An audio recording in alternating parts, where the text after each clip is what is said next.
The cats are different. Remember, everything is energy. The dogs rely on smell, but the cats can see things we can't see. They said when they look at you or look at another person, they don't see you first. First they see an energy. Then it forms into a person. And how many of you have watched cats staring at things you can't see? I had a cat that used to do that. We knew we had a ghost in this one house we were living in when my husband was in Vietnam. And he'd sit at the bottom of the steps, staring up the steps with that tail flicking back and forth, like they do when they're watching something. And I'd say, oh, Boots, go catch a mouse or something, stop it. But they can see energy that we can't see. So everything has a little difference about it, but you've all been these things.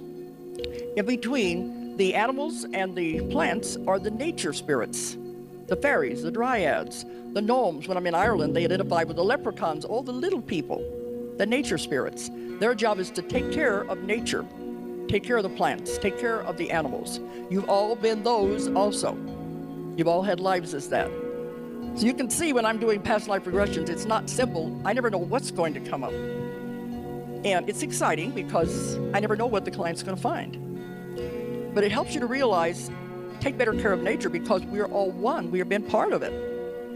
You finally get to the point where you're going to be human. When you have pulled away from the group soul that are animals, and you become an individual and have an individual personality, then you become a human being. Okay, now you're in a human body. You have to be everything. Not just one life, that doesn't cut it. You can't possibly learn everything in one lifetime. You have to be male and female many, many times. And usually when I say that, I've had somebody in the audience, some man usually will say, what do you mean I've always been a man? What would you learn if you had always been one sex throughout eternity on earth? What would you learn? You wouldn't learn very much, would you?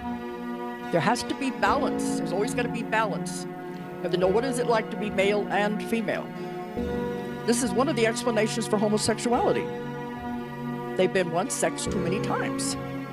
And the ones on the other side say, okay, now it's time for you to change sex. And a lot of times they don't want to. They're comfortable with that sex. Now it's time for you to learn what it's like to be the opposite. So they come in and there's a lot of confusion because they're not used to being in that female body or that male body. And I think this helps us to understand this better if we know what's really going on. And maybe the next time they come back, they'll be more comfortable with that body. But this is one of the explanations. You have to be everything. You have to be male and female many, many times because you must have balance. Then you have to be rich and poor. And sometimes being rich is not a blessing, it's a curse. Depends on what your other past lives have been, how much karma you've had to figure out. But then you have to live on every continent in the world, every country in the world. You have to be every religion in the world, every race in the world. Now, what does this do to the prejudice and the judgmental things, if you really understood that? Because I've had clients who were very prejudiced against a race or a religion. Okay, guess what happens the next time you come back? How does the law of karma work? You have to be the very thing that you are prejudiced against. That's the way it balances out. This is why it helps us to realize when you really understand the rules and laws of reincarnation, there is no prejudice, there is no judging, because we all have been these things or we're going to be if we don't watch the way we handle it.